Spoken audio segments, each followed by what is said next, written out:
নমস্কার, কেমন আছেন সবাই? আশা করছি সবাই ভালো আছেন। ছোট একটা ভিডিও পোস্ট করলাম, অনেক দিন পর ভিডিও পোস্ট করা। আমার ছেলে ভাত খাচ্ছিল, ভাবলাম ভিডিও করেছি যখন আপনাদের সাথে একটু শেয়ার করি। এই 2 বছরের বাচ্চা নিজের হাতে ভাত খাচ্ছে দেখে চোখটা জুড়িয়ে গেল, তাই ভাবলাম আপনাদের সাথে শেয়ার করি। ভগবান আমাদেরকে না চাইতে অনেক কিছু দিয়েছে, কিন্তু আমরা চোখে শুধু খারাপটাই দেখতে পাই, ভালোটা আমরা দেখতে পাই না।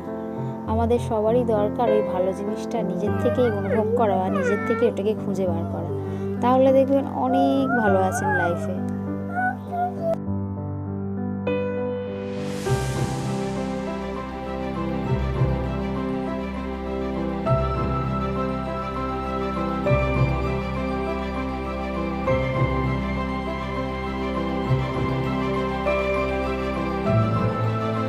দেখতে দেখতে ছেলেরা বা বাচ্চারা কত তাড়াতাড়ি বড় হয়ে যায়।